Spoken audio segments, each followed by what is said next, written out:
Apa masalah terbesar pendidikan di Indonesia?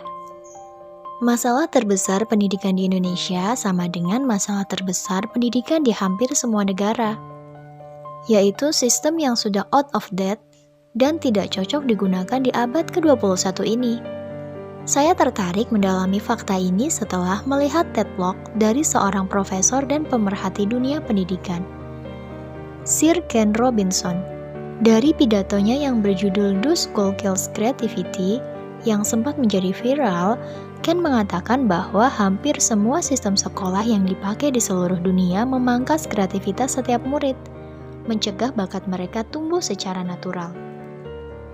Sistem ini dibuat pada masa industrialisme, di mana murid dianggap sebagai karyawan, umur dianggap patokan utama, dan pelajaran yang penting bagi pabrik seperti matematika dianggap primadona.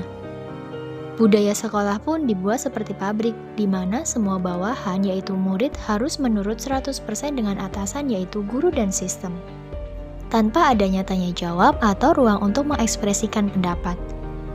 Budaya ini kemudian membuat sebuah paradigma yang disebut dengan conformity, yaitu paradigma yang hanya menurut apa yang dikatakan oleh atasan, tidak bebas berekspresi, tidak kreatif, tidak ada perbedaan layaknya produk yang dibuat pada pabrik.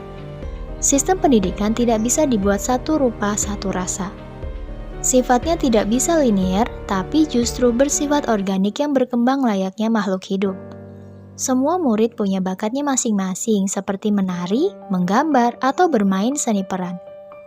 Kenapa tidak ada sekolah yang mengajarkan hal-hal tersebut sepanjang hari, layaknya sekolah sekarang yang setiap saat mengajarkan matematika?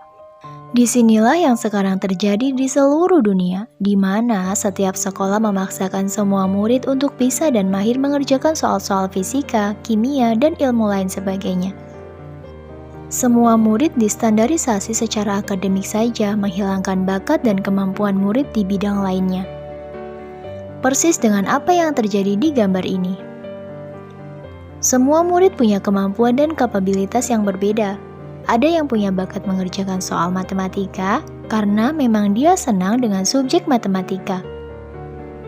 Begitu juga dengan para calon seniman, calon musisi, calon atlet olahraga, calon komikus, dan calon-calon orang yang akan menjadi besar dengan menggunakan kreativitasnya.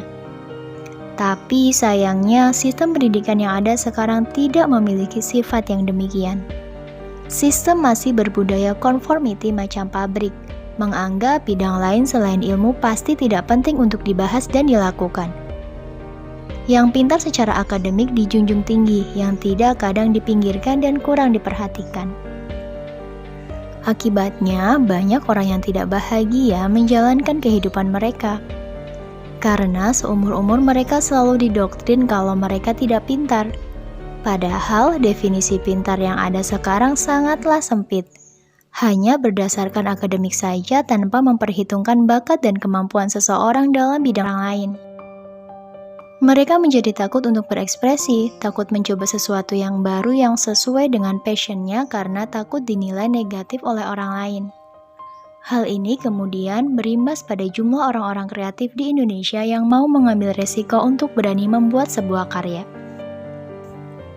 Pekerjaan PNS, BUMN, dan pegawai bank maupun kantoran selalu dianggap terpandang.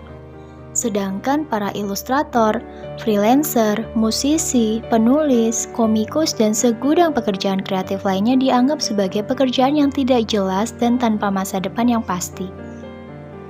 Nah, jadi kesimpulannya, sistem pendidikan di Indonesia dan banyak negara lain masih bersifat linear dan satu arah, sehingga tidak dapat mengembangkan bakat dan kemampuan setiap muridnya secara maksimal. Kalau kamu ingin mengetahui lebih dalam, lebih detail, dan lebih lengkap tentang informasi ini, saya sangat menyarankan untuk membaca buku karya Sir Ken Robinson yang berjudul The Element.